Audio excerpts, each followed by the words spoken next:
muy satisfactoria, ahí el examen va a ser un poco más complejo. En cambio, si ustedes tuvieron una participación más completa en ese sentido, si usted tuviera una participación diaria y presentaron casos clínicos y realmente les sirvió la concurrida a las guardias, obviamente el examen va a ser más simple. Por eso, o sea, y siempre va a depender la dupla que les tomen, y, o sea, no, por eso dar una clase de algún tema, sí, lo que podemos hacer es charlar un poco de algunas temáticas. Por ejemplo, siempre el manejo del centro de salud, de lo que ustedes van a tener que contar, lo que hicieron durante los 9 meses de rotación. O sea, son situaciones clínicas habituales de la práctica. Paciente embarazada que viene, el paciente que viene con antecedentes, bueno, voy a cerrar el WhatsApp, porque si no me distrae el tintín, tirín. Paciente con un control de embarazo, que luego se complica con hiperglicemia, y esa hiperglicemia cómo se trata, si la derivas a la guardia, si no la derivas, y obviamente en el contexto de la guardia, algún caso de emergencia, y cuando se compensa ese paciente, cómo más o menos lo manejas en internación. Eso es el examen.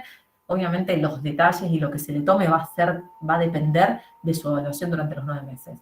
O sea, yo que soy una de las evaluadoras, no evalúo igual a un alumno o alumna que viene con un buen concepto de su dupla que el que viene con un concepto ahí medio en los límites. Así que, bueno, soy todo oídos. Hola Belén, ¿cómo estás? Hola Luciana, ¿cómo andás? ¿Todo bien? Tengo una pregunta con respecto a TEC, porque estuvimos estudiando y Sí. vimos de moderado y severo, y Sí. nos dieron 2 dudas. Cuando el TEC es moderado, ¿no? Y el paciente está confuso, le hiciste el ATAC, y el ATAC da normal.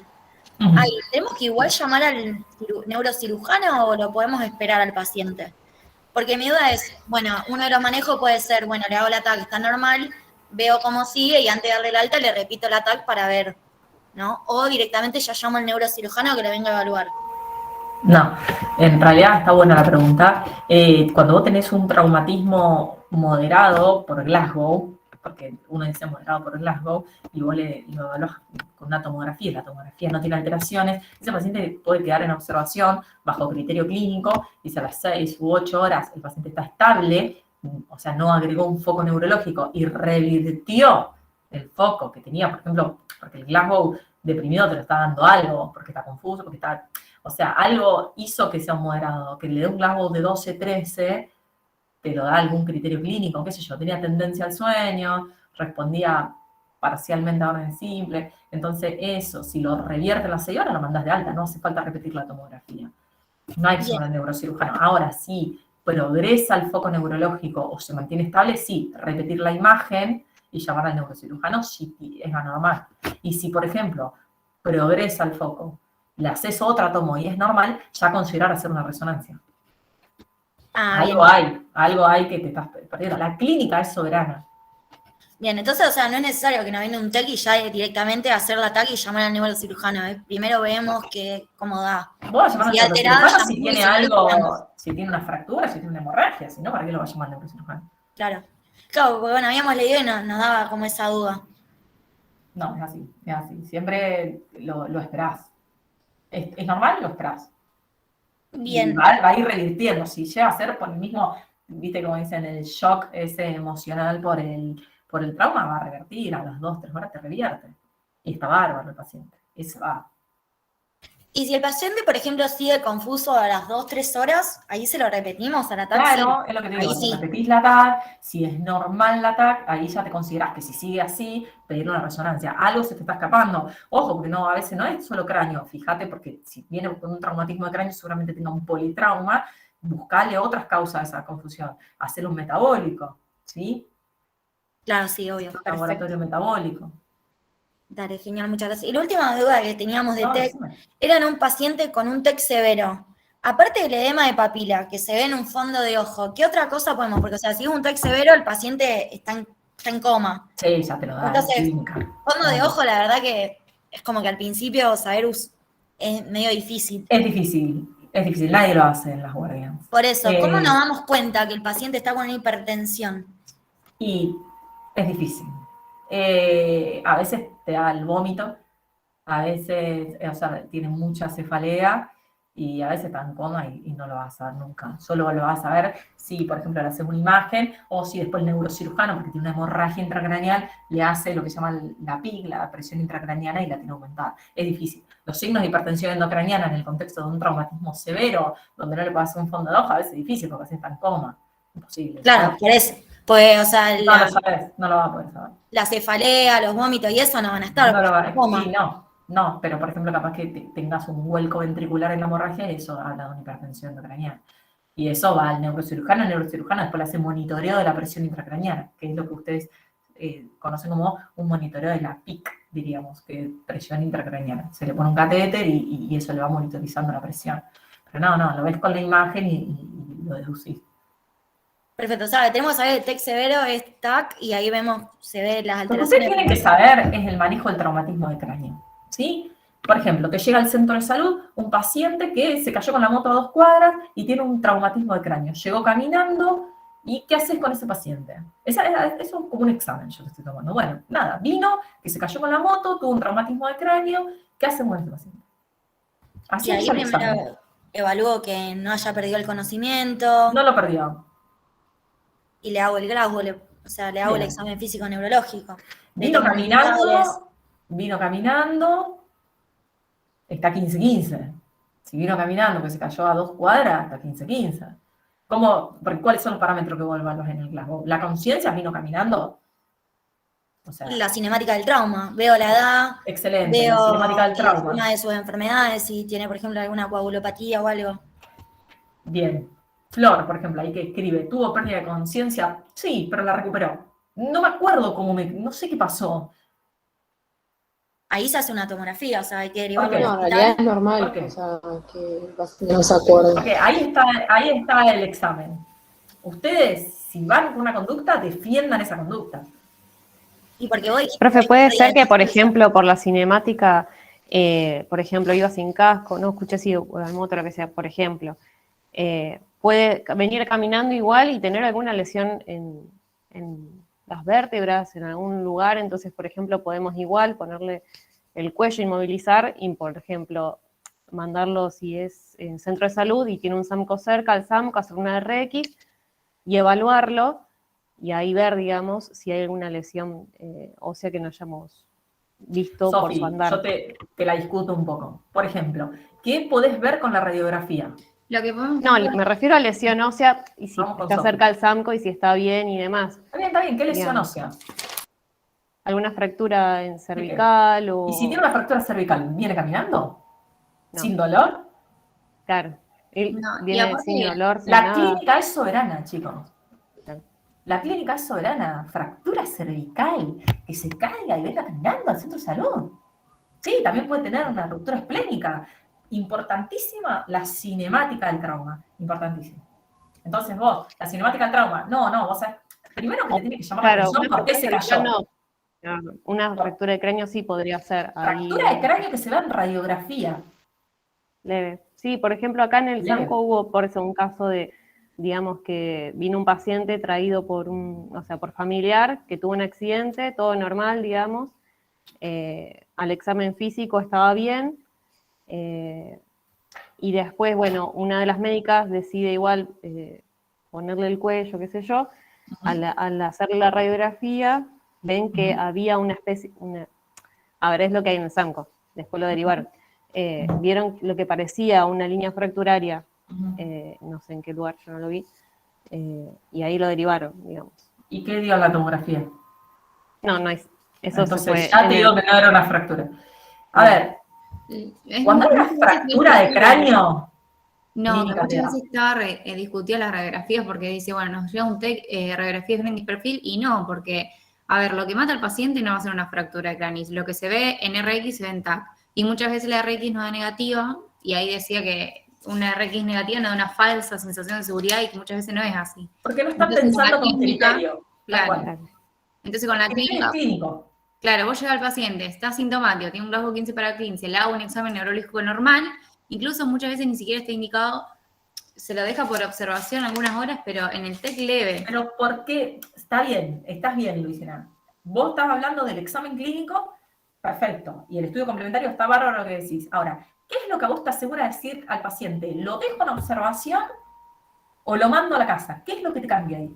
El tipo está igual, o sea, Glasgow que para 15, sin dolor. ¿Qué es lo que te cambia a vos? Es lo que dijo Sheila. Creo que fue Sheila. La cinemática del trauma es lo mismo que este que iba en moto a 2 cuadras, se cae porque se tropezó con una rama y se cayó y viene caminando, que te diga, no sé qué pasó, aparecí en el piso, la verdad que no sé. Bueno, se te cruzó un perro, tuviste una... No sé. Yo iba en moto y ahí algo pasó que no sabemos. Ese paciente, o sea, lo que usted tiene que decirle encima, che, no, mira, según el Glasgow y todo un TEC leve, yo tranquilamente podría irse a la casa porque está bien y tiene un TEC leve. Pero acá algo pasó que no me resuelve nada. Él se cae sin saber cómo se cayó, pierde conocimiento porque no sabe que hiciste una arritmia, hiciste una hipoglicemia. ¿Me explico? A este paciente lo derivo a la guardia porque la cinemática del trauma lo amerita. Le hacemos un laboratorio, lo observamos 6 horas, a ver, algo pasó que se cayó de la moto. Ahora, no, se cruzó un perro, se cayó y se raspó la cabeza. No, un TEC leve, se va a la casa, hubo un desencadenante, conocemos la cinemática del trauma y damos pautas de alarma. Ahora, che, mirá, me caí, fue fuerte el golpe, tengo estigmas de trauma abdominal, o me la di con el volante en el abdomen, y ese paciente se tiene que dar en observación. 6 horas por lo menos, para ver si no tiene signos después de inestabilidad hemodinámica, porque lo que hace los hematomas de la cápsula, tanto hepática como esplénica, es que al principio está todo bien y a las 3-4 horas se te inestabilizan, porque empiezan a entrar en shock hipovolémico. Pero por eso es tan importante la cinemática. Sí, ahora, hacer una radiografía para quedarte tranquilo no existe. Chao, sáquenselo de la cabeza. Trauma cervical, dolor en el cuello, que sí, puede ser una contractura. Bueno, no, pero mira, te va a tener que ir a una guardia o vamos a derivarte porque tu cinemática de trauma más tu clínica amerita que vos estés en un hospital de tercera complejidad. Belu, y una pregunta. En ese caso, porque yo, por ejemplo, ahora estaba haciendo guardias en Bermúdez, sí, que en teoría es un segundo nivel, pero no hay nada, no hay laboratorio, no hay placa, nada. Sí. Ponle que me cae este paciente que vos comentabas recién. ¿Y cómo lo derivamos? O sea, ¿le decimos que se vaya por sus propios medios a alguna guardia de mayor complejidad o tenemos que pedir una derivación? Porque eso depende de lo que sospeches. O sea, yo sé que en la práctica uno hace cosas que no están tan mal, para no decir mal, ¿sí? O sea, ¿qué es lo ideal? Que ese paciente lo derive, porque vos lo estás derivando para descartar algo que pueda ser quirúrgico o no. Che, mirá, escuchá, andate caminando, porque capaz que tenés una lesión cervical, o sea, es como que medio fuerte eso. Yo sé que en la práctica ustedes van a rendir y hay que hablar de lo que se tiene que hacer. ¿Qué harías según la bibliografía con estos pacientes? Y hay que derivarlos. Derivarlos con un médico. Si vos lo estás derivando a una tercera complejidad, es porque el paciente necesita una complejidad mayor, porque lo va a mandar caminando si necesita una complejidad mayor. Esas son las preguntas que ustedes... Yo sé que en la práctica hemos mandado celulitis y potencia caminando, porque lamentablemente tarda 6 horas el sí y se te muere el paciente, y cambio si lo llevan en auto no se te muere. Eso es una cuestión que vos te la podés plantear en el examen. Mirá, en realidad lo correcto, yo he tenido exámenes que me han dicho, mira, lo correcto es hacer un electro ahí y ver si el electro es normal, lo puedo mandar a casa, pero como no tengo electro y el dolor no es típico, pero el paciente tiene miles de factores de riesgo cardiovascular, lo voy a mandar igual a la guardia. Esa respuesta es excelente, porque está justificando, ¿me explico? Si yo tuviese un electro ahí, el electro es normal, nada, lo puedo dejar un rato en el centro de salud, le vuelvo a repetir el electro, o sea, se discute la realidad versus lo que dicen los libros. Está bueno, porque esa es la idea del examen, que ustedes hayan aprendido, que hay cosas que podés hacer y otras que no las podés hacer, y cómo las haces. Por eso es una charla, por eso hoy en día no se toma más escrito y se toma oral, para que se pueda charlar. Lo puedo plantear Sofi Tabarra, mirá, yo en el Sanco lo derivaría, pero a veces me tarda 6 horas de derivación y lo que yo quiero descartar lo puedes compensar en 6 horas. Si yo sé que él tiene un buen medio de traslado, que se vaya él por su propio medio, pero eso está perfecto, yo ahí te apruebo igual, porque entendiste la situación, ¿me explico? Sí, gracias. No, no. Claro, esa era también mi pregunta, Belén, que yo te quería hacer. Ahora justo vos sacaste el tema. De una cosa es lo que dicen las guías, y también varía mucho en la experiencia, sobre todo de cada médico, Tal cual. sobre todo en el centro de salud, sobre todo. Y, Sí. y también a la hora Por ejemplo, ¿sí? está excelente. Claro, eso quería saber si el- nosotros lo podemos volcar en el examen, no a manera de opinión personal, pero sino poder volcar la experiencia que tuvimos de, por ejemplo, lo que dice en una guía o en un protocolo, cuántas horas se espera, por ejemplo, el protocolo stroke o el protocolo de COVID, si se han hecho las cosas correctamente o no, de acuerdo a qué, en contexto a qué. Eso quería saber si también lo podemos Si vos volcar. tenés una opinión crítica, vale oro. Bueno. ¿Me explico? Ahora, que vos me... No, sí, Cori, porque si vos me decís a mí, yo te estoy tomando, y vos me decís, mirá, no, yo le doy amoxiclavulánico. ¿Y por qué? Y no, porque eso se le da siempre. Bueno, chao, andate a tu casa. No, yo no quiero... No, mirá, le di amoxiclavulánico porque en ese momento a veces es lo único que hay, y lo correspondiente es que le demos amoxi solo, pero a veces... ¿Me explico? O sea, lo correcto es esto. Ahora, frente a esta situación, nosotros en el centro de salud le dábamos esto, por esto, por esto y por esto. Por algo ustedes tienen esa tarea de entregar 3 historias clínicas y discutirlas. Es el mismo trabajo que tienen que hacer en el examen oral. Es el mismo trabajo. Es decir, che, mirá, en este caso clínico, lo correcto sería esto, pero yo haría esto por esto y por esto. Por ejemplo, yo siempre tomo un caso clínico, no lo voy a tomar esta vez, porque capaz que hay gente que lo va a tomar, pero siempre es un paciente con un cuadro respiratorio de semanas, que empezó con fiebre, después se le fue la fiebre, y bueno, y está ahí la discusión de que si es una TBC o es una neumonía complicada. Entonces, la pregunta del millón es, che, tiene síntomas respiratorios, hace 3 semanas, con hisopado negativo, ¿qué hacemos? ¿Lo mandamos a la casa o lo llevamos a la guardia? Y ahí está, vos me podés responder las dos cosas. Mirá, yo lo mando a la guardia porque puede ser una neumonía complicada, problema de radiografía, un laboratorio, y la discutís con fundamento. O podés decir, mirá, yo sospecho una TBC, mandarlo a la guardia cuando está clínicamente estable. Yo, como tengo el centro de salud abierto de lunes a viernes, ¿qué hago? Le pido una placa por ambulatorio que se la vaya a hacer en ese momento, que mañana me la traiga. En el mientras tanto le puedo hacer un tratamiento antibiótico y voy viendo. Están bien las dos respuestas. Yo hago esos casos clínicos como que hay un 50 y un 50, y a mí me gusta la defensa. La defensa de decir, che, no. O decirme, a este paciente lo mando a la guardia. Porque tiene factor de riesgo cardiovascular, porque no tengo electro, porque aunque el dolor me parezca que es costal, es diabético, insulino requiriente, tiene un contexto social de miércoles y es arriesgado. Yo no me quiero arriesgar, prefiero que vaya a la guardia, que le haga un electro, que le descarten la cardiopatía isquémica, el síndrome coronario agudo, y yo después lo trato, y cuando me lo manden de vuelta al otro día, lo veo en el centro de salud y le pido todos los estudios correspondientes a su factor de riesgo cardiovascular. Eso es lo que se pide en el examen. Eso es lo que se pide. Y eso se los dio la práctica a los 9 meses. Algunos más, a otros menos, obviamente por la suerte o la mala suerte de los lugares donde le tocaron para rotar. Porque también está la cuestión de los motivos de consulta. Por ejemplo, en un tercer nivel, que es un sector en general, por ejemplo, LECA de emergencia, pero hay muchas realidades, no es la única realidad. Hay gente que vive en el barrio y le queda cómodo, hay gente que necesita una operación hace varios años. Sí. Esos también son motivos, grandes motivos de consulta. Y lo mismo a la hora de discutir. Claro. Bueno, a discutir, porque está buenísimo que vos hables del paciente y no del cuadro clínico. Profe, sí. A ver si me quedó claro, perdón, lo del TEC. Yo puedo considerar un paciente con TEC moderado solamente porque, por ejemplo, no se acuerda del episodio del accidente, por ejemplo. No dije eso yo. ¿Cómo evaluás un TEC moderado? ¿Cómo se evalúa el TEC moderado? El Glasgow. El Glasgow. ¿Y la o sea, si hay un Glasgow 15-15, pero el paciente no recuerda el episodio, no le pido tomografía. Es leve. Es leve. No tiene indicación de tomografía. Ahora, está en tu criterio ver si se queda en observación o no. Yo el otro día, en la guardia, ingresó una embarazada. La embarazada iba con su acompañante en la moto, el acompañante arranca rápido, ella se volvió, no se agarró en ese momento porque no se pensó que iba a arrancar, se cae para atrás. Traumatismo de cráneo, se cae para atrás y se pega toda la parte posterior del cráneo en el pavimento. Embarazada. Viene a la guardia, con la amnesia, el episodio no se acuerda mucho, se acuerda que se cayó para atrás y mucho no se acuerda.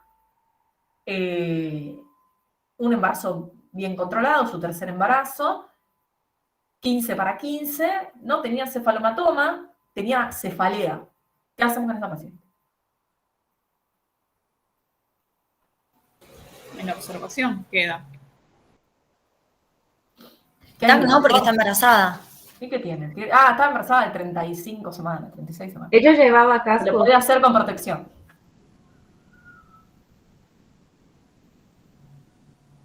¿Qué hice? Yo necesito evaluar que el Glasgow no me caiga tampoco. En este momento estaba 15 para 15. Pero yo por el hecho de estar embarazada y por referir cefalea, yo la dejaría en observación. ¿Le darías un analgésico? Hay que monitorizar el bebé, digamos, monitorizar el bebé. Bien, lo monitorizamos, estaba todo perfecto. Le hicimos una ecografía transvaginal y el bebé estaba vital. Ella sentía que se movía el bebé. Yo justo cuando le palpé el abdomen me dio la patada al bebé, o sea, estaba vital. Y le hice una eco transvaginal y no tenía hematomas ni nada. Perfecto, sí, eso La mandaste a la casa, viste analgésico y pautas de alarma.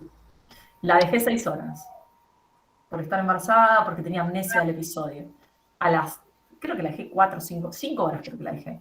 Y a las 5 horas le di un paracetamol, apenas ingresó, y me dijo que se le había ido el dolor de cabeza, que estaba mejor, que se estaba acordando un poco de todo, estaba menos asustada porque le dijimos que su bebé estaba bien, y se fue a la casa. Sin radiografía, sin tomografía, sin laboratorio. Solo con un monitoreo fetal, con una ecografía transvaginal que le hicimos, o una ecografía obstétrica creo, y todo bien. Claro. Del analgésico que me preguntaste, yo iba a decir que le daría un analgésico no muy potente para evaluar si cede el dolor con analgésico, me quedo tranquila. Sí. Y si no cede, ahí seguiría investigando. Se dio paracetamol. Si hubiera tenido pérdida de conocimiento, sí, ahí sí tenía indicación de TAC. Depende de cuánto tiempo haya sido. Pérdida de conocimiento de indicación de TAC si son más de 30 minutos. Depende. Siempre, la amnesia del episodio casi siempre está una respuesta del mismo trauma. Cuando recuperan rápido, ya está. No hay que darle tanta importancia a la pérdida de conocimiento. Hay que darle importancia al Glasgow. La cosa que pierda el conocimiento, que esté con tendencia al sueño, que responda parcialmente a órdenes simples, que tengas clínica de un traumatismo, que tengas un cefalomatoma. Por eso es importante el examen y hay que charlar. Y así de todos los cuadros clínicos tenemos para charlar.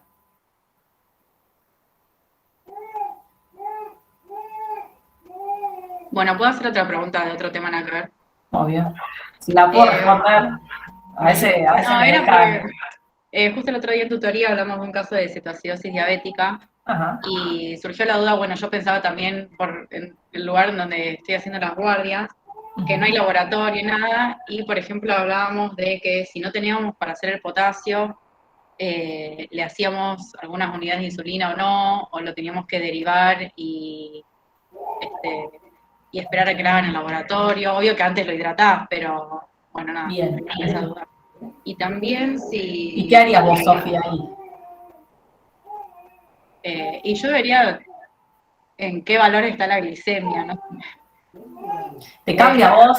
Por ejemplo, esa es la pregunta. Cuando vos estudiás cetoacidosis, ¿qué es lo principal que le falta al paciente? Le falta el agua y la insulina después. O sea, ¿cuál es tu objetivo terapéutico?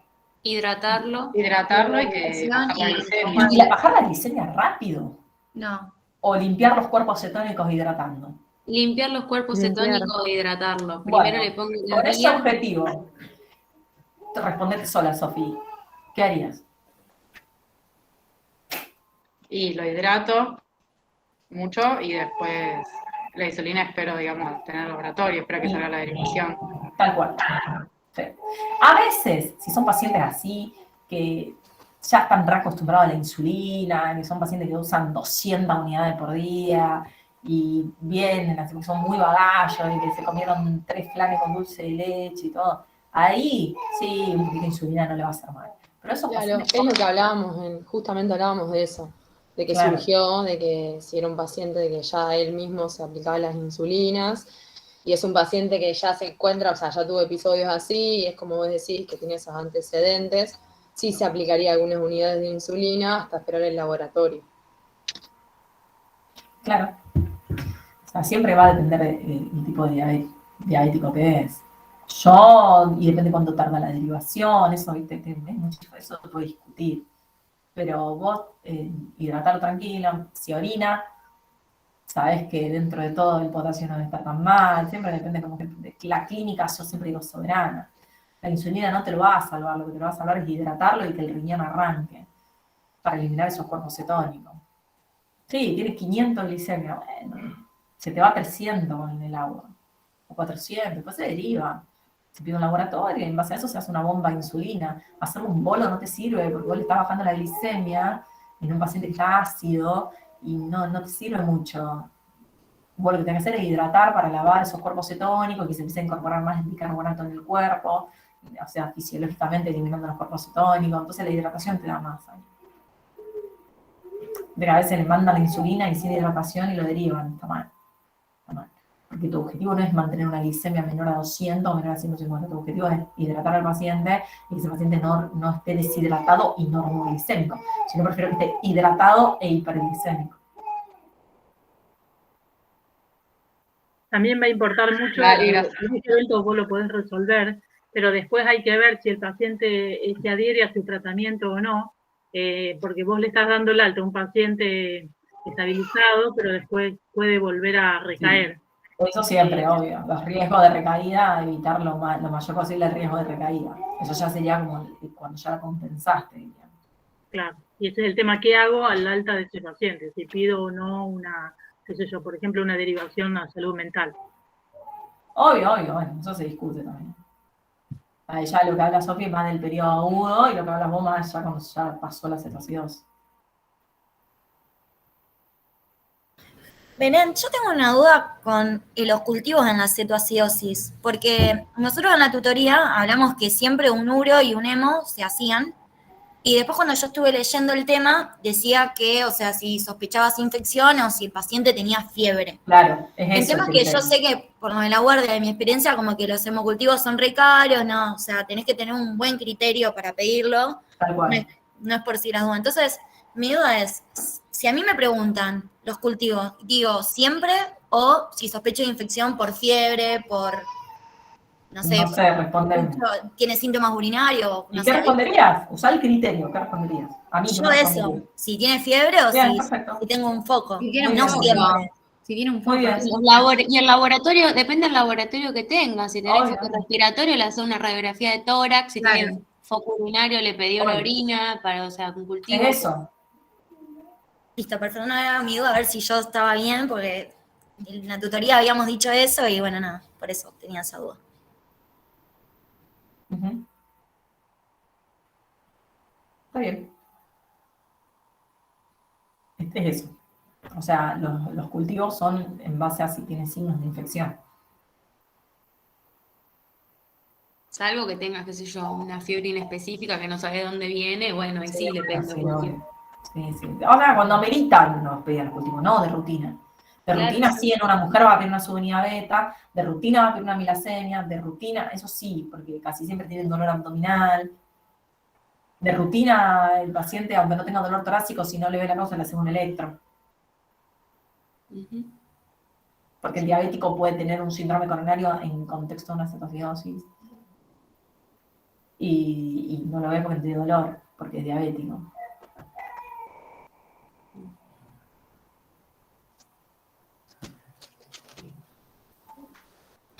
Y ya que estamos hablando de cetoacidosis, la última pregunta que tengo, con respecto a la tromboprofilaxis con enoxaparina, ¿en qué momento lo indicamos? Porque, o sea, yo sé que lo principal es sacarlo al paciente dándole fluidoterapia y la insulina, pero bueno, también la hiperglicemia es un estado protrombótico y demás. ¿Vos cuándo lo indicás? No, lo indico cuando ya lo dejás internado en la sala. Claro, cuando sé las indicaciones definitivas, digamos. Claro, como pero todas las no. tromboprofilaxis, nada. Como todas las tromboprofilaxis. Con enoxa o con heparina sódica. O sea, la tromboprofilaxis la usás en aquellos pacientes con riesgo de trombosis, que son la cetocidosis con riesgo, o cuando el paciente va a estar internado más de 3 días en la prepost. Lo sé cuando ya hace las indicaciones definitivas. ¿Para qué la pones la inox al minuto si no te cambia? Perfecto. Bien, y aparte también porque este paciente mínimo se va a quedar 2 días, 1 día internado. También. Sí. Eso es un factor de riesgo también. Sí, pero si vos sabés que es joven, bueno, la hiperglicemia, justo la cetocidosis de tromboprofilaxis, pero hay pacientes con neumonía, el paciente está bárbaro, o sea, dentro de todo, va al baño, vuelve, se puede mover, hacen una tromboprofilaxis. Depende del cuadro clínico y cómo se mueva ese paciente. Estudio de un dolor abdominal, nada, va, vuelve, se levanta, nada, ese no lo sé, qué sé yo, ahora no se me ocurre, pero siempre pensar en cuánto va a estar en reposo el paciente.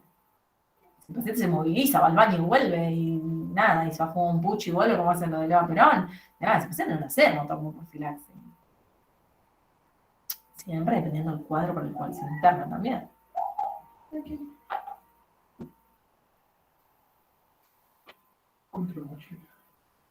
En la habitación grande. Bien. Bien, yo tengo una duda en relación a hipertiroidismo, que cuando se lo estudian yo veo que en el centro de salud piden únicamente TSH y no piden T4, y en base a la TSH ven si lo tratan o no. Ahora, ¿se puede pedir también T4 porque si no, no estaríamos comiendo un hipotiroidismo secundario? ¿En hipotiroidismo o hipertiroidismo? Hipotiroidismo. En hipotiroidismo vos usas la TSH y siempre, porque lo que hace el centro de salud es uso racional, digamos, de recursos. Ponerle que la TSH sea normal, pero el paciente persiste con la clínica, porque vos decís el secundario. ¿En qué sentido el secundario? Claro, cuando hay afección ya de la hipófisis, estaría baja tanto la T4 y TSH. Y por eso estaría baja la TSH, pensé, porque primero dijiste hipertiroidismo y era... No, es hipotiroidismo, perdón. Pero hipotiroidismo, con TSH normal. Claro, eso es hipotiroidismo subclínico. Claro, la T4 se la pide cuando hay alteración de TSH, si no, no te la... No, el pedo. A veces, no sé, pienso, pero no. Se usa la TSH. A veces uno usa la T4 más que nada para monitorizar tratamiento, pero en sí, si vos haces uso racional, es TSH. Gracias. No. ¿Y la T4 libre se pediría más en el medio privado por el precio, por los valores? La T4 libre se pide a veces, por ejemplo, vos la T4 libre la vas a usar para monitorizar tratamientos en pacientes especiales. ¿Cuáles son? Pacientes, por ejemplo, que tengan hipoaluminemia o pacientes embarazadas. En embarazadas, a veces la T4 total no te sirve mucho, entonces le pedís la T4 libre. En una paciente embarazada hipotiroidea, donde vos tenés que tener un control estricto de las hormonas tiroideas, y le pedís una T4 libre. ¿Va? Porque es hipotiroidea.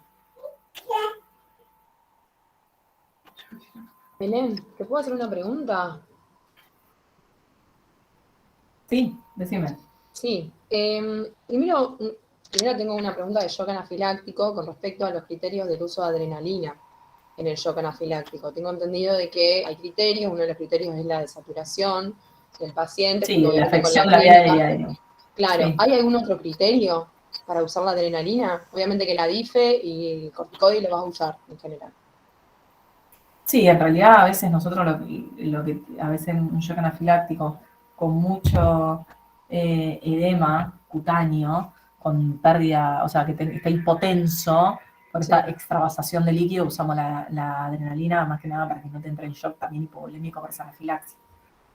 Bien. O sea, más que nada, ese sería el otro criterio de uso. Entonces. Sí. Cuando son anafilaxias graves, y aunque no esté comprometida la vía aérea, si está hipotenso, y sí, le ponen un poco en la... Yo, por ejemplo, tuve una vez una anafilaxia por un quimioterápico, que la paciente estaba roja y no tenía afección respiratoria, pero estaba hecha una cereza, y edema, y puse hipotensión, le puse la Dexa, le puse la difenhidramina, sería hipotensa, y no, le puse la adrenalina y se le pasó todo. Bien. Sigue hipotensa. Claro. Y con respecto al shock cardiogénico, ¿Cuál es? O sea, entiendo de que no creo que nos tomen dosis ni nada de eso, o sea, con respecto a la dopamina o con respecto a la dioxina, pero ¿cuál es el que se prefiere usar de esos dos? Entiendo que la noradrenalina no se usa por una cuestión de que es preferible darle algo al corazón que darle algo a la circulación, o sea, en primera instancia.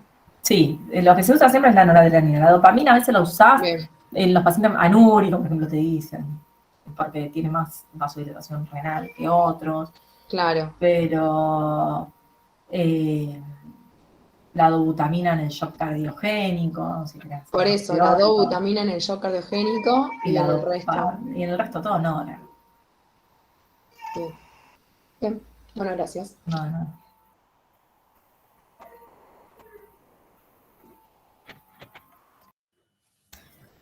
Belén, yo tengo una duda con exacerbación de EPOC. El tema de la antibioticoterapia después de que lo sacaste al paciente y lo llevas de alta.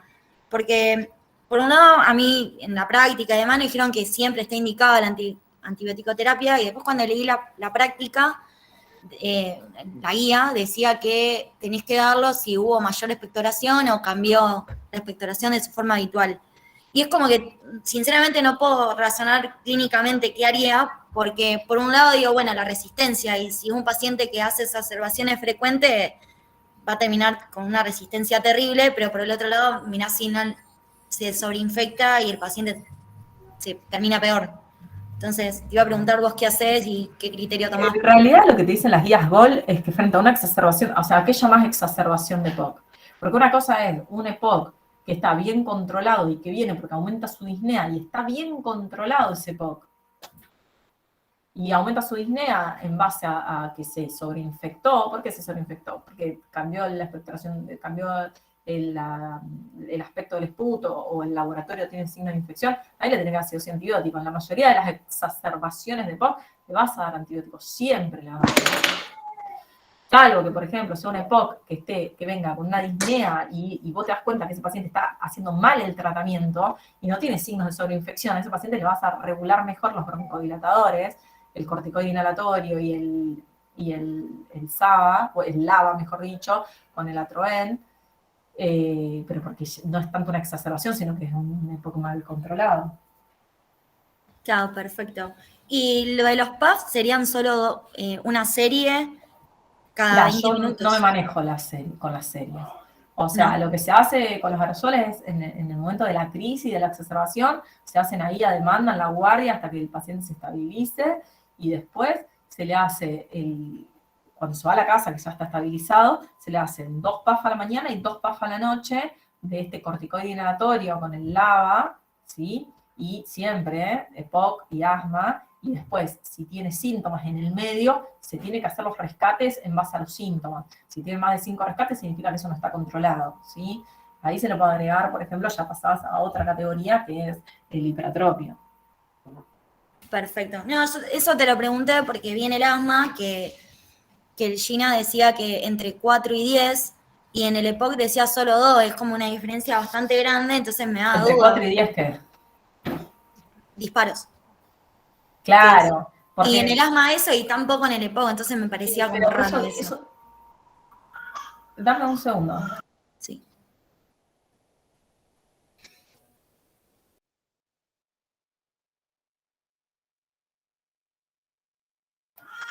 No, pensé que se había caído el niño y no, lo habían dejado en el coche.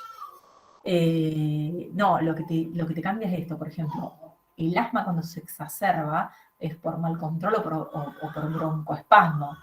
En cambio, el EPOC cuando se exacerba por una infección muchas veces. Entonces a veces vos le das 2 rescates y le tratás la infección. Debe ir por ese lado.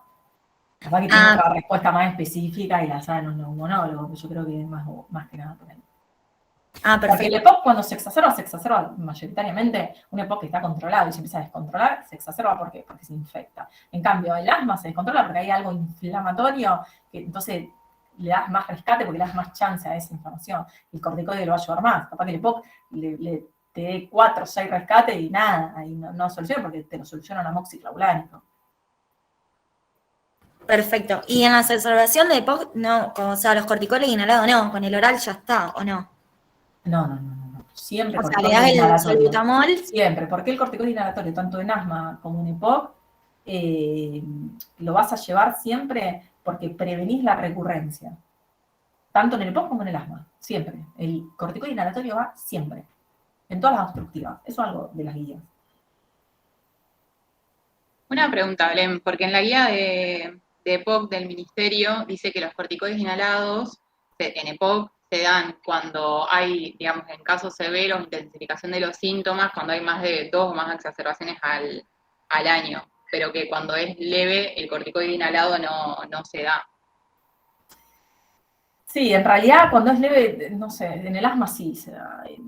No, sí, en el asma sí, en la guía Gina está. Yo hablo Sí, de de EPOC, EPOC. que habla que Sí, no se bueno. nota como un beneficio cuando no, Está bien, no no está sale mal. cuando no No hay está mucho mal. compromiso, digamos, del BEF, sino que se da Eso, cuando... porque cuando tienen más componente enfisematoso que componente de bronquitis, sí, está bien. Ahora, si tiene mucho componente obstructivo de bronquitis, te conviene darle. Eso siempre va a depender de cómo lee la espirometría ese POC. Bien, perfecto, gracias.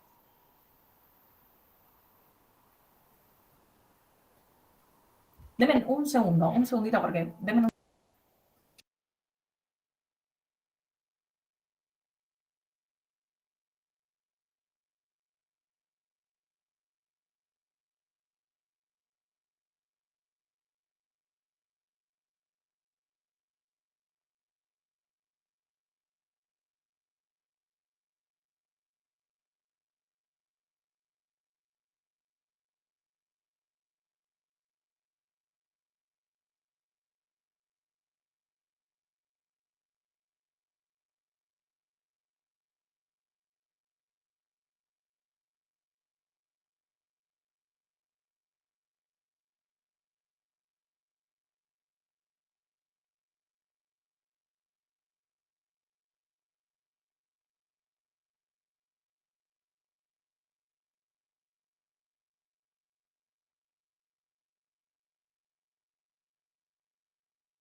Bueno. Listo, acá estoy, perdón. Sí, sigamos. Yo tengo una duda en cuanto a estatus epiléptico. Una vez que nosotros, supongamos, usamos la denso y lo impregnamos con fenitoína, mi pregunta es si nosotros hacemos únicamente la dosis de carga o si después tenemos que hacer una dosis de mantenimiento, y si es así, ¿por cuánto tiempo la mantenemos? Bueno, si vos hiciste una dosis de carga porque ese paciente supuestamente no tiene estabilizadas las membranas previamente. Es un paciente que hizo una convulsión y tiene riesgo a seguir convulsivando, entonces le haces la dosis de carga porque previamente no venía tratado con anticonvulsivantes. Si el paciente viene con una convulsión y previamente viene tratado con anticonvulsivantes, la dosis de carga no va, ¿sí? O sea, ¿por qué? Porque ya tiene estabilizada la membrana y se le han desestabilizado por alguna intercurrencia. Ahora, lo cargaste y le tenés que seguir dosis de mantenimiento, fenitoína cada 8 horas hasta que se resuelva la causa o hasta que lo vea un neurólogo y decida si le sigue con la fenitoína, si lo rota otro antipiléptico. Bien, y en el primer caso, si es un paciente que yo no lo cargo porque es un paciente que se sabe epiléptico. Bien, que viene tratado con fenitoína. Perdón, ¿cómo? Que viene ya en tratamiento con un antipiléptico. Exacto, sí. Bien, pero me llega a mí en un estatus epiléptico. Bien, en un estatus. Ahí le hago la benzo. Bien. Y después no lo cargo porque es un paciente que ya viene con... Y mira, en realidad está un poco discutido eso. En realidad no te sirve cargarlo porque ya viene con antipilépticos y si está en un estatus, le podés hacer la fenitoína sin dosis de carga, haces una fenitoína en ampolla y ya si sigue en estatus, ya vas con las otras drogas, pero está discutido. Puede decir que le haces la carga porque por algo está en estatus, capaz que venía tomándola mal, con la medicación o algo, o no se la haces con ese criterio también. Pero ya ese paciente es un poco más fino de manejo en guardia, por ahí ya lo obligaría. Sí, en un estatus, ese paciente, vos lo que tenés que decir poner en un examen de manejo de guardia es eso, es hacer una benzodiazepina y una fenitoína. Ahora, si te dicen, bueno, dosis de carga ahí va a depender. Cuando ese ya viene y yo sé que el estatus es por otra cosa y no porque él toma bien la medicación, no hacería falta, pero bueno, no está mal hacerlo y te asegurás también, ¿no? Es para discusión. Pero vos tenés que saber bien los pasos, la benzodiazepina, la fenitoína y después las otras drogas. Listo.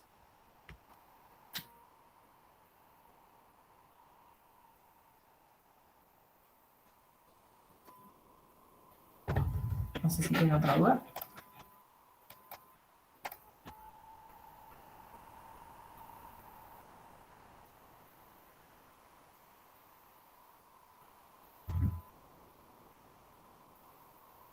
Yo quería hacer una consulta sobre el shock hipovolémico por HAF, múltiple HAF.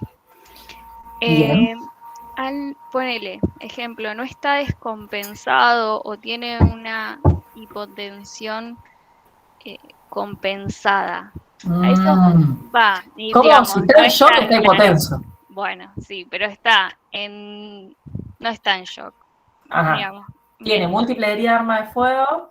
Sí. Todavía no está en shock. A esos pacientes no le hacemos expansión con Ringer. Porque, digamos, podemos aumentarle la tensión arterial y provocarle, digamos, mayor sangrado. ¿O cómo haríamos? No. Primero, no. Sacate todo ese concepto. Sí. Porque, o sea, yo soy... Tenía un solo... paciente con herida de arma de fuego. ¿Tiene riesgo? ¿Tiene riesgo? Sí, de chocarse. ¿De chocarse? Sí. Bueno, expandí. Sí. Expandí y cerrá la canilla. ¿Cómo la cerrás? Viendo dónde... Compresiones. ¿Compresiones o cirugía? Depende de dónde esté la herida. Sí. Ahora, sí, eso de expandir con Ringer está discutido. Se expande con solución fisiológica y en el caso que vos ya lo expandiste con 3 fisios a 1500, ya puedes meter un Ringer para no generar una acidosis al paciente o una hipernatremia o una hipocloremia. Perfecto. Pero vos, tu respuesta es, el paciente tiene riesgo de chocarse porque está taquicárdico, porque los orificios de entrada no tienen orificio de salida, o sea, por la clínica, ese paciente tiene riesgo de chocarse, es más, anda pidiendo la unidad de sangre también. Sí, teniendo la posibilidad. Sí, siempre tenía, bueno, tampoco se agarren no tengo la posibilidad, no tengo la posibilidad, porque si no, no se rinde. No, obviamente, obviamente. Yo quiero que aprenda bien el manejo y está bien lo que planteás, pero se expande siempre. El herida de fuego, doble vía periférica, además es múltiple. Sí.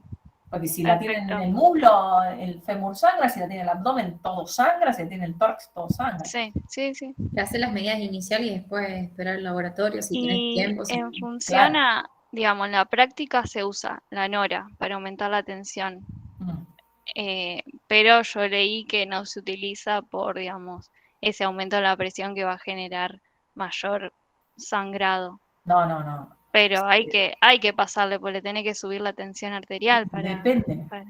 Depende, porque ahí está el tratamiento del shock. En un paciente con shock hipovolémico, por más que vos le pongas nora y que el sitio sangrado aumente, porque obviamente lo que te hace la nora es vasoconstricción periférica en un montón de lados, y siempre acuérdense el mecanismo de acción por los alfa-3, y si vos aumenta el sangrado, sí, bueno, pues el paciente está hipotenso, anúrico y se está muriendo, que aunque vos le pongas nora, el riesgo de sangrado es medio chanchulla en el sentido de que si el paciente, o sea, vos lo tenés al paciente, se te empieza a hipotensar,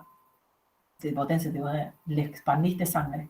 O sea, ¿cuál es la solución a ese paciente? No es ponerle nora. No, obviamente es la cirugía. Entrar al quirófano. En el momento que vos sabés que, bueno, entra a quirófano, se está preparando el quirófano para entrar y colgarle la nora hasta que llegue al quirófano. Porque vos te asegurás la circulación cerebral y cardíaca. Y aumenta el lugar de sangrado. Y sí, bueno, pero bueno, se va a resolver también rápidamente. Tal cual.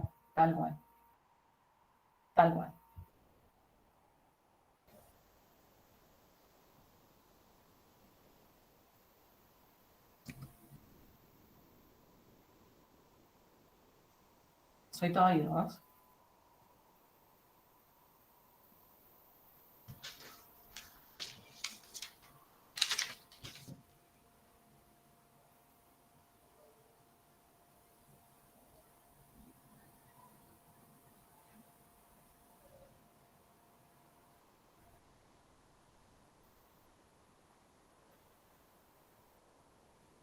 No hay más duda. Son 57 personas. Yo tengo una duda. No, me conecto para a ver si saco algo y estoy al horno, igual me conecto porque... Una duda.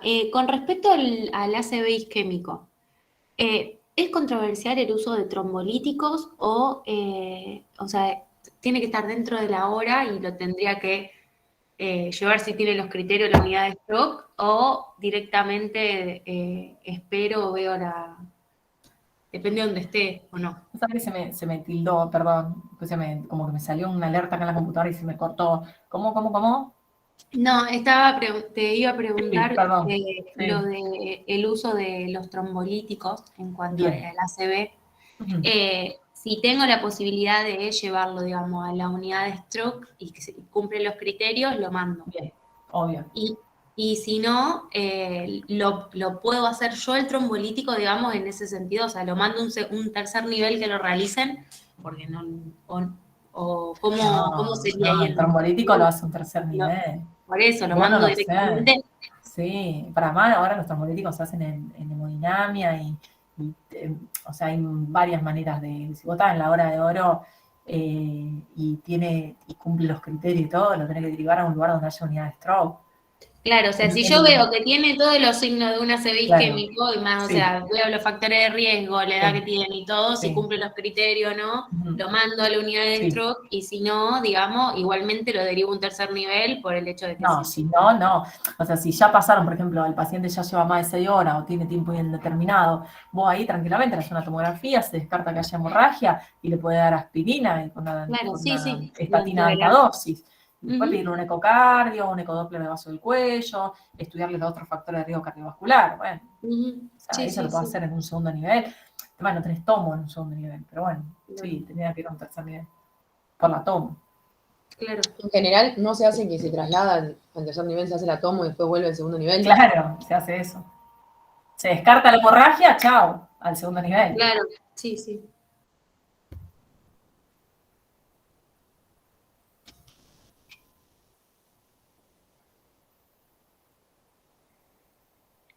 Belén, yo tengo una duda.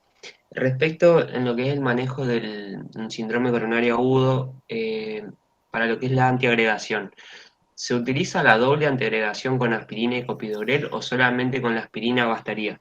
Viste que eso también te lo dice, viste que los libros está discutido. Te Sí, dice por eso. evidencia. Hay algunos que son fans del clopi a dosis de carga y después le meten el clopi y la aspirina, y hay otros que esperan un poco, empiezan con aspirina y después depende de los factores de riesgo, lo doble antiagregan. Te lo dejo ahí en el gris. Claro. No. Ante la duda, o sea, la aspirina Yo le pongo aspirina sola. Yo no uso el Clopi, por ejemplo, pero muchos en el privado lo usan. Perfecto, gracias.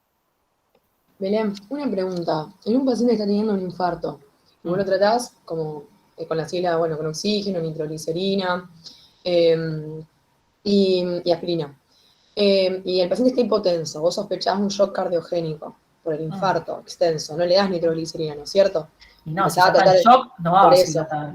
Por eso, le empezás, claro, exacto, le empezás a sacar con furo el agua que tiene en los pulmones, y empezás a activar, y le das dobutamina. Eso, sacá la furo también. La dobu te va a hacer que orine también. Ah, le pones dobu y listo, con dobu estás bien, no le necesitas la furo. Está tratando el shock. No. Claro, sí, pero yo pensaba como el edema agudo de pulmón, bueno, le pongo la dobu. ¿Pero qué hace la dobutamina a diferencia de la dopamina o la nora? Te ayuda a vasodilatador renal, sí. Te ayuda para la fura. O sea, que te serviría. ¿Viste? La fura no es de prioridad. Pasa que en el edema agudo de pulmón uno utiliza, viste, la furo cuando está hipotenso y cuando está hipertenso la nitroglicerina con la furo. Bien, eso es bien del libro del edema agudo de pulmón. Hipertenso, claro. NPG, hipotenso o dobutamina. Bien. Gracias. Acordate que la dobutamina se hace bajo catéter central, si tienes un catéter que se vaya a la aurícula, o sea, se llama el catéter de Schwann-Ganz, que no lo hacen todos, por eso a veces nosotros le ponemos nora o le ponemos dopamina hasta que vaya a una coronaria o hasta que lo vea un cardiólogo. Tratás el shock así, le pasás nora con un microgotero, no te queda otra. Ah, claro, o sea, nosotros lo único que haríamos directamente sería pasarle la nora y obviamente derivarlo a UTI o derivarlo sí, obvio, sí, tal cual. Bien, gracias. Siempre derivarlo a un lugar donde haya hemodinamia. Belén, una pregunta. En un politrauma, yo tengo, múltiples fracturas, ya estoy haciendo el pedido de RX para que lo lleven, pero también voy a pedir por protocolo la tomografía. Entonces, si voy a pedir cráneo. ¿Por qué por protocolo? No, de politrauma porque tuvo un golpe en la cabeza. Si tiene criterio de tomografía, sí, lo pantomografías, por la cinemática, por la clínica, sí. ¿Y cuál es tu duda? Donde yo estuve, se hacía eso, y en varias oportunidades directamente no se le piden ciertas RX porque ya va.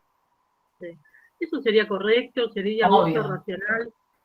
Y a ver, si vos tenés un paciente con una cinemática moderada grave, le hiciste una tomografía de cráneo, columna cervical, tórax, abdomen y pelvis, ¿para qué mierda de una RX de tórax? Si vos ya estás viendo con la tomografía, perdón, lo de mierda, o ¿para qué coño le daría una radiografía de tórax o de pelvis? Si ya la pelvis la estás viendo con la tomo.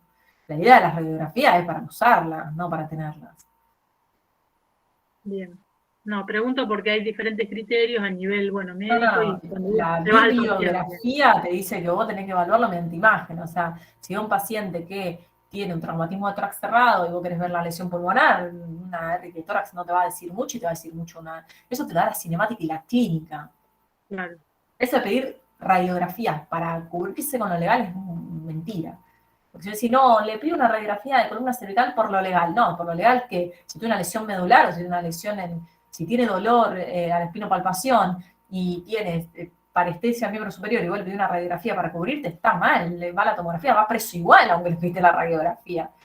O sea, ahí va una tomografía y si la tomografía es normal, planteate la resonancia para ver mejor todo lo que es la estructura neurológica, diría.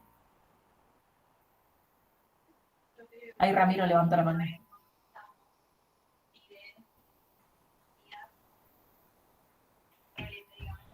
Sí, Ramiro, decime.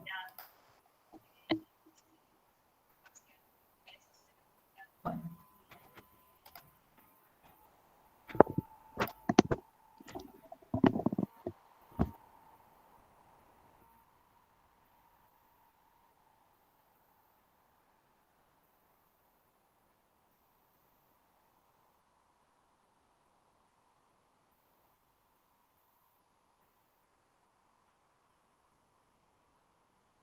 Ah,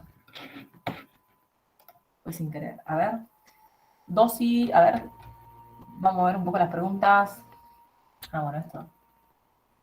¿Dosis? No preguntan dosis. Capaz que te preguntan de neumonía en un antibiótico, qué sé yo, no creo que pregunten dosis. Nunca preguntamos dosis, pero bueno, nunca digo nunca, porque pasa que toman. Pero no, las dosis más difíciles no. Puede ser algunas dosis de algún centro de salud. ¿En qué momento se hace la tiamina en caso de una convulsión? En los pacientes etilistas, de jerarquía, donde vos, por ejemplo, sospechás una hipoglicemia, hacele, si tiene una hipoglicemia le tenés que pasar dextrosa, pasar una tiamina antes. Siempre los etilistas rabiosos, los etilistas cirróticos, ahí le pasas la tiamina. Si tiene supra y va al centenario, no quieren clopi. Por eso, los protocolos donde los pacientes van a hemodinamia no usan clopidogrel. Por eso, si vos estás en la hora de oro, diríamos, tanto del supra como del foco neurológico, no vas a usar el clopi. Bien. ¿Es por el riesgo de sangrado? Es por el riesgo de sangrado. Porque en la intervención puede tener más riesgo de sangrado. Eso se lo ponen después. Después de la intervención se lo ponen. Sí, se van de alza, digamos, con el clopi. Sí. Belén, yo tengo una duda con respecto al dolor torácico, o sea, tipo precordial, ¿no? Porque siempre hablan del protocolo que tenés que tener 2 horas desde que llegó al hospital. Pero, ¿cuánto tiempo tenemos de que el paciente empezó con el dolor? Porque ponele que no venga al toque a la guardia. Porque dijo que ya se le iba a pasar y no fue. ¿Está bien? No sé, si hace 12 horas que está con el dolor. ¿Amerita? ¿O no? ¿En qué te cambia eso? O sea, más que nada por el tema de la revascularización y demás. Pero, ¿qué querés? Una cosa es hablar del ACV y el foco neurológico, otra cosa es hablar del dolor torácico. El dolor torácico, ¿qué te da el criterio para hacer hemodinamia o no? ¿El tiempo de evolución? El supra. O sea, que si viene hace 12 horas, pero tiene el supra en ese momento, se va a hemodinamia. Igual. Ah, sí. Listo. Porque seguramente era una angina inestable que se te infartó ahora. Ah, claro. ¿Me explico? Sí. Por eso. El tiempo de evolución es el tema del foco neurológico. En cambio, en el dolor torácico es el supra. Sin supra no va a hemodinamia. Con supra va a hemodinamia. Listo, perfecto. No, porque esa era mi duda, porque digo, bueno, no tenía eso. No. Listo, perfecto, gracias. Belén, yo tengo una duda. En un paciente con un trastorno neurológico, que bueno, entre los diagnósticos diferenciales está el ácido isquémico y también la encefalopatía hipertensiva. Ajá. Con el tema de bajar la presión, o sea, porque en sí, justamente en una encefalopatía lo que he entendido es que hay que bajársela y ya cuando está a valores de más de 180 o 110, mientras que en un ácido isquémico recién se está sobre 220 o 110. Está bien.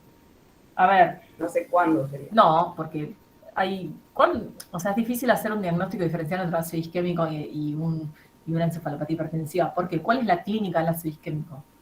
Para mí es más focal, obvio, mientras que... Te da un síndrome de la primera motoneurona, semio. O sea, te da un foco neurológico motor. Ahora, la encefalopatía hipertensiva no te da a ese foco motor casi nunca, lo que te da una alteración de la conducta, una excitación psicomotriz, o un coma, y siempre que la ACV, que es raro que tenga un ácido isquémico en un coma, la ACV hemorrágico es el que te da el coma. Por eso es muy difícil, no, es fácil identificar la diferencia, ¿no? Te lo da la clínica.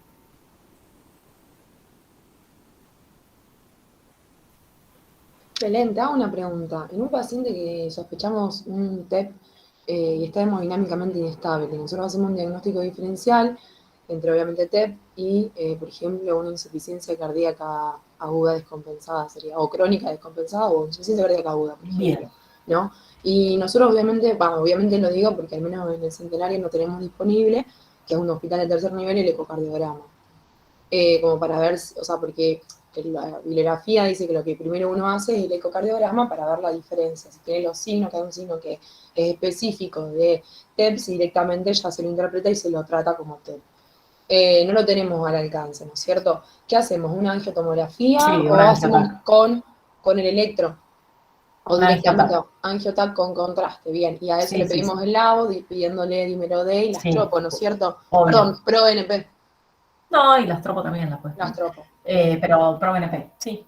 Ojo que el ProBNP también te puede dar alto. Un TEP que te causa una sobrecarga cardíaca te puede dar elevado el ProBNP. Claro. Porque en sí, pero no te da diagnóstico diferencial. Lo que te va a servir el dímero D, si es negativo, ya está, es una insuficiencia cardíaca. Ahora, el dímero D positivo, ProBNP alto, puede ser un TEP. Va a la angiotac.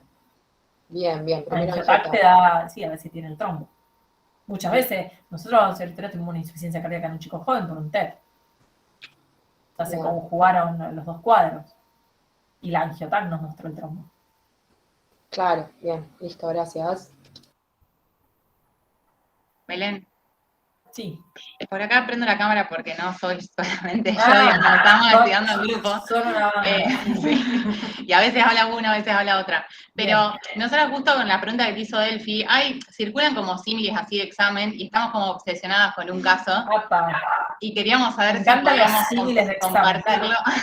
No, son viejos de cuando se rendía emergencia. Por Dios, no son iguales ahora, porque ahora no importa, pero siempre al centro de salud.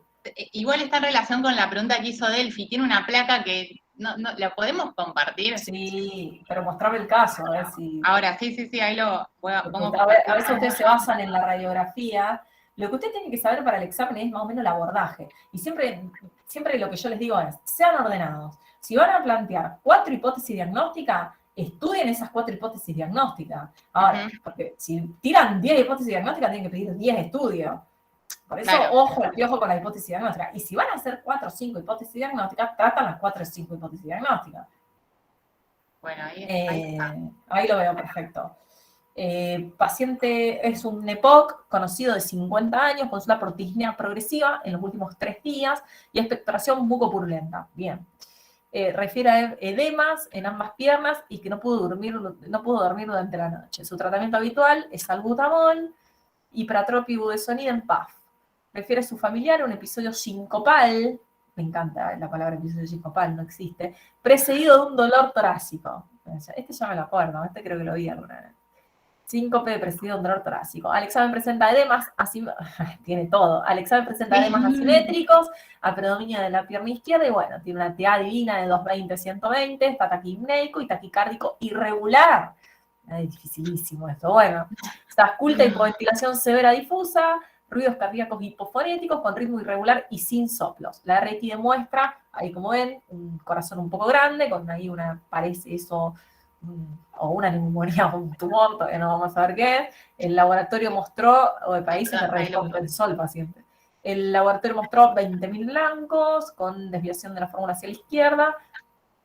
Está deshidratado, tiene una anemia de 67, con una glicemia de 200, no me preocupo con todo lo otro que tiene, y un pH un poco ácido, con una PO2 está hipoxémico e hipercápnico, o sea, está reteniendo. ¿Sí? Bueno, analice el caso, plantee diagnóstico justificando, proponga tratamiento. Bueno, acá diagnósticos diferenciales hay un montón. ¿Y cuáles para ustedes los diagnósticos diferenciales? Bueno, pasa que se mezclan un montón de cosas, porque es poco conocido, o sea, una exacerbación de EPOC infecciosa porque tiene la expectoración un poco purulenta. ¿Qué me llama la atención? Yo siempre digo, para las hipótesis diagnósticas hagan un cuadro, siempre hagan un cuadro y pongan signos vitales arriba, y después pongan problemas agudos y crónicos. Y ahí en base a eso, esa es la lista de problemas que vos tenés que plantear en estos casos tan complejos. Bien. Signos vitales, hipertensión, hipertenso, sí, taquicárdico, taquipneico. Sí. Arriba de todo, así, en fucsia, diríamos, o en resaltado. Dentro de los problemas agudos tiene la disnea, tiene un síncope, tiene un dolor torácico, y tiene una expectoración mucopurulenta. ¿El ritmo irregular sería no tiene fiebre. Y ritmo irregular, tal cual. Tiene un ritmo irregular. Ahora, dentro de los crónicos es EPOC. Y después cosas no diagnosticadas, porque, por ejemplo, tiene aumentado el índice cardiotorácico. Sí, bueno, pero puede ser por otra cosa. Todavía no lo sabemos a eso. Sí, es verdad. Es verdad. Entonces, no deliremos. Bueno, primera hipótesis diagnóstica con esos signos vitales y esa clínica, el paciente se encuentra frente a ¿qué? Es una emergencia hipertensiva. Excelente, es una emergencia hipertensiva. Dentro de las emergencias hipertensivas, ¿cuáles son los cuadros clínicos que vos sospechás? Edema agudo de pulmón. Edema agudo de pulmón. ¿Tiene edema agudo de pulmón? ¿Y esa placa? No parece, digamos. No parece y no tiene edema agudo de pulmón. Claro, tiene hipoventilación. Entonces, lo dejamos ahí un poco. ¿Cuál es otra emergencia hipertensiva? Dolor torácico. Infarto. Dolor torácico no es cardiopatía isquémica. Cardiopatía isquémica. Y dolor torácico sí tiene. Por eso, ¿tiene clínica de cardiopatía isquémica? Y dependiendo cómo sea el dolor torácico. Claro. Y pero tiene un dolor torácico hizo un episodio sincopal. Sí. Sí, tiene la recontra clínica. Y el ritmo irregular. Y el ritmo irregular. Y la disnea. Sí. Sí, es una cardiopatía isquémica seguramente, una emergencia hipertensiva secundaria en cardiopatía isquémica. Y obviamente la exacerbación de POC no está mal plantearla. Nosotras lo que pensamos El también, TEP no está mal tampoco. eso, pensamos en el TEP porque tiene edemas que son bilaterales pero asimétricos. Excelente. Pero bueno, tampoco sabíamos cómo abordarlo, porque eran un montón de cosas. No, bueno, porque son un montón de cosas. Ahí ya dijimos lo principal. Bueno, Pasa ¿cómo que, abordás? Belén, Sí. el tema del edema, no puede ser que sea un paciente, mirando también esa placa, que sea una insuficiencia cardíaca crónica que tenga el paciente, entonces como que el edema asimétrico. lo pone, no dice edema en ambas piernas. Pero asimétrico. Ah, no leí el accidente. Tiene más edema en una pierna que en la otra. Ah, no leí. Lo que nos planteábamos, digamos, como lo primero a resolver era esa hipertensión, o sea, también considerando el probable infarto, bueno, obviamente todas las medidas iniciales, el ABCD, digamos, hacer eso, hacer un electro, poner la vía periférica, pero, como fármaco, digamos, tratamiento farmacológico, decíamos nitroglicerina y furosemida. Sí, está bien. Porque tiene edema, digamos, también. Y aparte estaba en insuficiencia renal. Está bien. Y ojo, porque tiene una taquiarritmia. Sí, también. Si tiene una taquiarritmia, yo te estoy tomando el oral, es así. Yo ya te hubiese aprobado con lo que vos dijiste. Ya está. Bueno. Eso que ustedes dijeron ya está pero podés dar un beta bloqueante. Ahí ya te desaprobé, por ejemplo. ¿Por qué? ¿Por qué un beta bloqueante a un paciente que tiene una disnea? ¿Por qué? Porque está en una taquiarritmia, está frente a una taquiarritmia con signos de descompensación. ¿Cuáles son los signos de descompensación que tiene este paciente? Síncope, dolor torácico. Este paciente está más para cardiovertir eléctricamente que para cardiovertir farmacológicamente. Cuando vos entras en el campo de la taquiarritmia, a este paciente decís, che, mirá, tiene un 110 irregular. Seguramente que sea, ¿una qué? Una FA. Una FA de alta respuesta, porque está en 110, ponele, está ahí, te puso 110, no te puso ni 140 ni 90, te puso 110, justo ahí en el palo. Héctor Divino, que siempre te deja ahí en el gris. Pero ponele que vos le interpretes con una taquiarritmia de alta respuesta.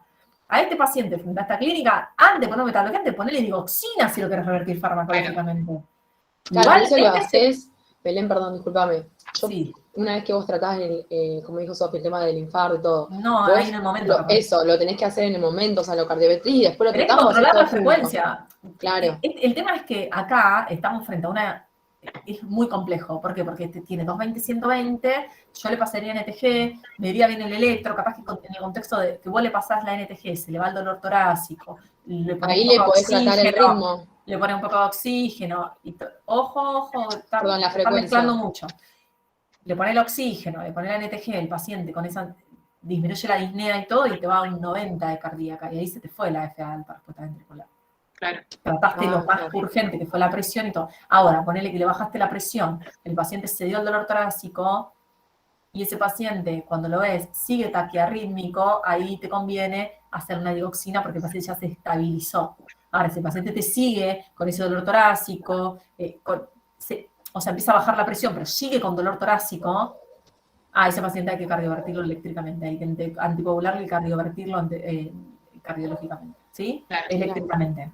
Porque entras en el campo de la taquiarritmia con signos de inestabilidad.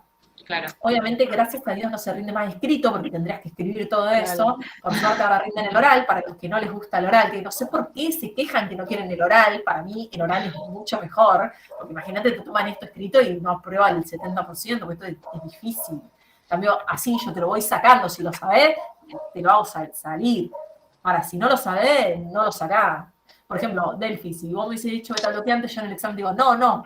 ¿Por qué no? Es que yo entendí... A vos te va saliendo, y si lo sabés... No, es que yo entendí que una vez que vos tratabas todo eso, se supone que el paciente va a estar sin dolor, se supone que no va a estar descompensado, y ahí lo que primero sabes es que la FA puede ser una FA crónica, no lo vas a cardiovertir, lo vas a tratar la frecuencia cardíaca. Y es el así. tema de la digoxina, que vos repetís la digoxina, el tema es porque es un paciente que tiene insuficiencia cardíaca, entonces por eso le da la Y por digoxina. ese índice cardiotorácico y por... Claro.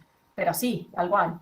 Pero está perfecto. O sea, cuando yo te digo, no, betaloquiente en este momento no, y vos me dices, no, compensado. Eso tiene el oral. Te da esa chance. Yo digo, sí, así sí, está perfecto. ¿Me explico? Entonces siempre lo bueno es... Ahora, nada, ya está, ¿qué más? De ahí dijiste un montón. ¿Qué dudas tienen? No, en realidad era todo, o sea, cómo seguir con eso, porque está esa placa que no... Bien, la placa, que nada, índice cardiotorácico aumentado, seguramente tiene ahí un botón aórtico recontra prominente. Y bueno, tiene ese blog ahí, que después, no sé, es un blog eso, no es un blog. Porque también, digamos, pensando en la clínica, la hipoventilación se ve... Habría que ver bien, no sé qué mierda eso. Porque es muy rara. Aunque, sí, porque parece que no tuviese trama, como a veces esperamos y parece que no tuviese trama, entonces es muy estamos obsesionadas con esa placa. No se ve, no tiene desviación como para pensar en un neumotórax de la tráquea ni de nada. No sé. Y bueno, después lo otro que era, creo que era ya más porque seguía, digamos, el caso. Bueno, siempre se descompensan estos pacientes, ¿eh? Durante su permanencia en la guardia, pierde el conocimiento, se constata ausencia de pulso. Siempre que ustedes tienen un paciente sin pulso, ¿qué tienen que hacer? RCP. Bueno, listo. RCP. El RCP lo van a dividir en desfibrilable y no desfibrilable. Este paciente, ¿qué ritmo tiene? Es actividad eléctrica sin pulso. Bueno, ¿qué le hacen? RCP, no se desfibrila. No sé. RCP, adrenalina, sí. Claro. Y se trata de revertir el cuadro, que seguramente es una cardiopatía isquémica. Cuando apenas recupere el pulso, ese paciente tiene que ir a hemodinamia. Esa es la respuesta de ustedes. Frente a un paro cardiorrespiratorio voy a hacer la reanimación, pero en el momento que recupera el pulso tengo que revertir la causa. Claro. Después la otra es que nosotros, digamos, el laboratorio con 20.000 blancos, que puede ser que probablemente también tenga una neumonía y acompañado, digamos, de la expectoración mucopurulenta. Sí.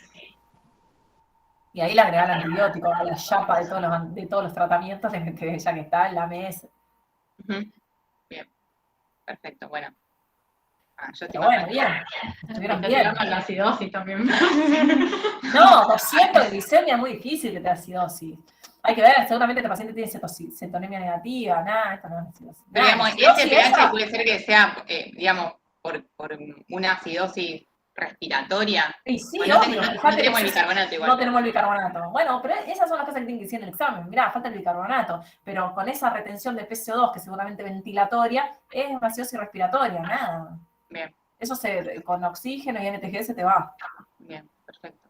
Bueno, era esto. Gracias. Belén, una consulta, ¿cómo descartás que no sea un TEP, más allá de que todo lo que hablamos y todo, porque el paciente, como decía, el edema que tiene... Sí, le puedo hacer ecodoppler de miembros inferiores, claro, para ver si ese edema realmente es asimétrico. Cuando uno dice edema asimétrico, para que sea criterio de TEP, tiene que tener más de 2 centímetros, capaz que es asimétrico y no tiene más de 2 centímetros de asimetría. Le hace un ecodoppler de miembro inferior y no tiene signos de TBP, le pide un dímero D, y capaz que lo tengas que anticoagular hasta no tener un diagnóstico. Claro, a eso me refería, o sea, vos, mientras que terminás de tratar de hacer todo lo que hiciste, lo tenés que anticoagular también. Y lo puedes anticoagular, no está mal. Yo le pido un dímero D, si es negativo, zafaste, si es positivo y está hemodinámicamente que todavía no lo puedes sacar para hacer una angiotac, y tirarle una dosis de enoxaparina, mal no le va a hacer. Más con una FA y todo, tiene riesgo de hacer un TEP. No es un caso complejo, no les van a tener un caso así de complejo, no creo.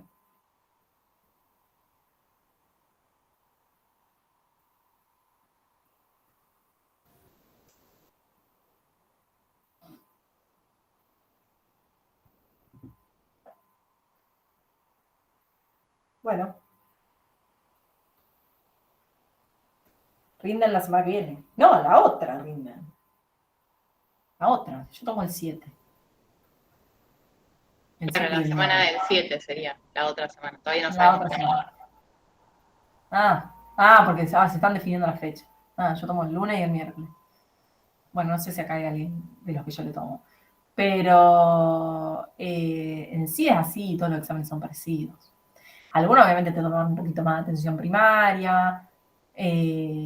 apréndanse bien todo ese manejo, el familiograma, del contexto, de cómo abrir una historia clínica, de la importancia de ese paciente si puede consultar o no puede consultar, y después la guardia, el manejo bien como lo veníamos haciendo. Sean organizados en la hipótesis diagnóstica, aprendan si lo tienen que derivar o no, y cuando yo les digo si se atiende por guardia, ahí ordenados. Control de signos vitales, colocar la vía periférica, si coloco la vía periférica pienso en el HP, en la hidratación de mantenimiento, cuánto le voy a poner, si le pongo 500, 1500 o 3000, siempre dependiendo si le falta o no líquido. Si le falta mucho líquido, le voy a hacer un mantenimiento, pero le voy a pasar un extra plan de 1000 en 1 hora, 1000 en media hora, siempre dependiendo del cuadro.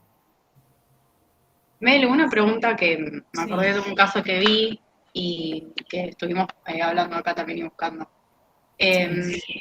Estábamos también en el Sanco de Bermúdez, y vino un paciente de 60 y pico de años, tabaquista, que tenía una desviación de la comisura labial y del mismo lado de la cara, como que se le caía el párpado, ptosis palpebral. Y tenía, no me acuerdo todos los signos vitales, pero sí me acuerdo que tenía 220 de sistólica.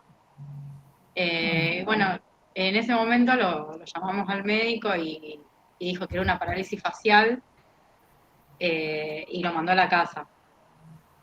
Bueno, hablábamos tipo de diagnóstico diferencial, de decir una parálisis facial periférica y una ACV, porque con esa TA es como que estaba muy alta. Sí, capaz que tenía...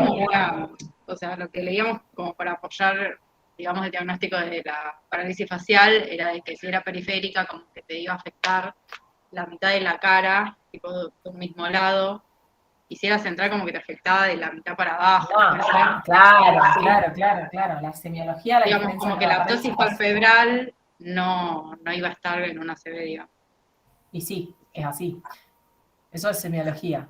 O sea, yo di una clase para el centro estudiante donde hablo de la parálisis facial, una clase semio, donde doy la diferencia entre parálisis facial central y periférica. La periférica, obviamente, al ser periférica, te afecta a las dos ramas, tanto superior como inferior, entonces tenés ptosis palpebral, tenés el signo de Bell y de Nigro. El paciente puede decir que cierra el ojo y se le va el globo ocular para atrás y ves el ojo blanco. Y la comisura labial, o sea, tenés parálisis de ese lado y el paciente se ríe y le queda todo dormido a la mitad de la cara, digamos, inmóvil. Eso es periférica. Es raro que una ACV te dé la parálisis facial periférica y es raro que una ACV te dé solo afectación facial y no de miembro. Siempre cuando te da afección de facial, que te la da como es central, te afecta a una rama que está inferior, te da siempre braquial y crural, pero ¿qué pasa? A veces, y si no tiene afectado el lenguaje ni nada, es muy raro que sea una ACV, vean síndrome de primer neumotoneurona, te da todo un síndrome la ACV, de afectación central. Ahora, si un paciente tiene una parálisis facial periférica, ¿por qué tiene 220? Claro. Eso es otro caso clínico, que es otro diagnóstico, que es una hipertensión sistólica aislada, un registro de hipertensión aislado. Ese paciente lo tiene que dejar y bajarle la presión, por lo menos el 20%, después lo manda a la casa. Claro.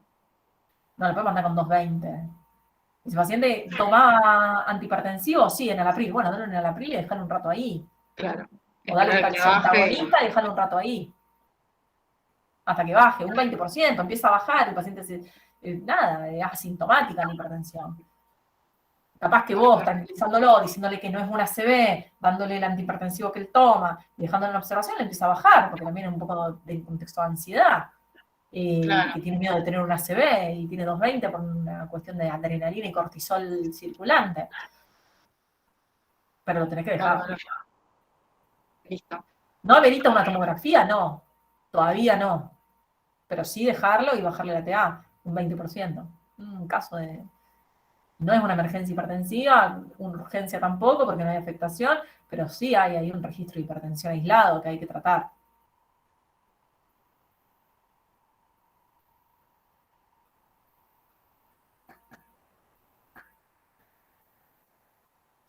Bueno, y cualquier cosa me preguntan. Yo la semana que viene estoy bastante ocupada como para dar otro repaso, pero bueno, veo de hacerme un tiempito y vemos si son muchas las dudas. El tema es que es tan amplio todo que podemos estar charlando un año de esto, porque es todo lo que vieron en las tutorías.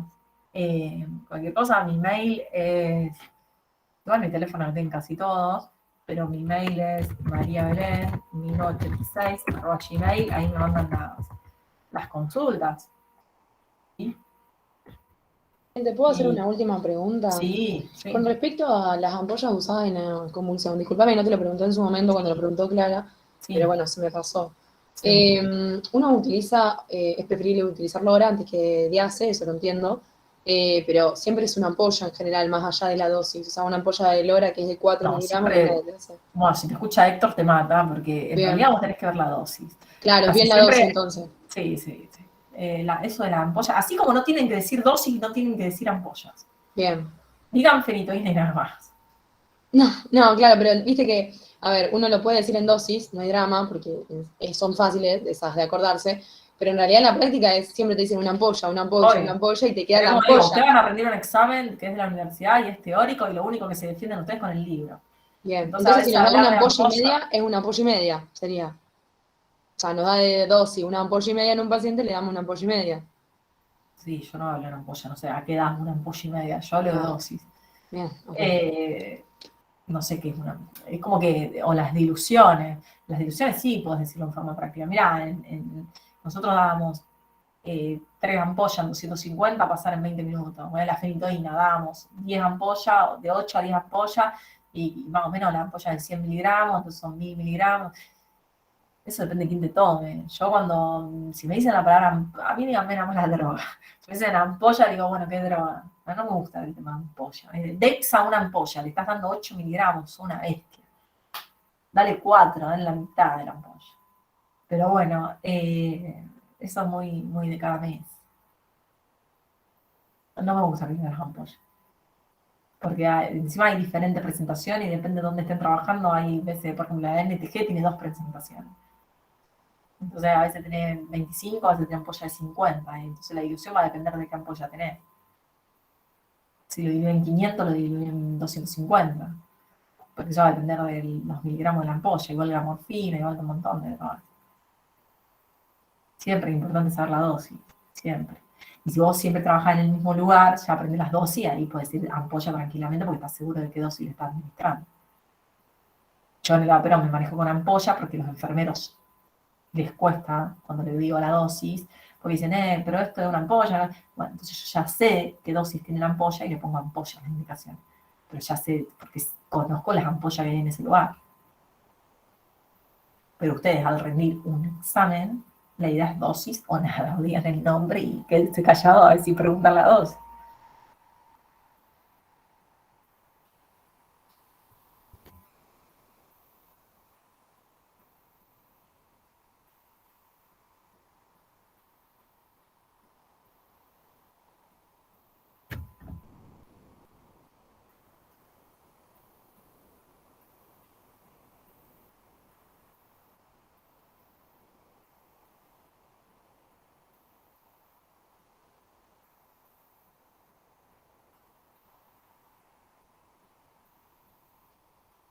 Bueno, gracias Martina. Espero que les haya servido el repaso y bueno, y estoy a disposición. Y éxitos. Aprueban casi todo. 2, 3, 4, no aprueban, después aprueban en la segunda, no es lo mismo que antes. Así que les deseo lo mejor y bueno, y nos estaremos encontrando en la práctica, por ahí, por los hospitales. Adiós. Muchas gracias. Gracias.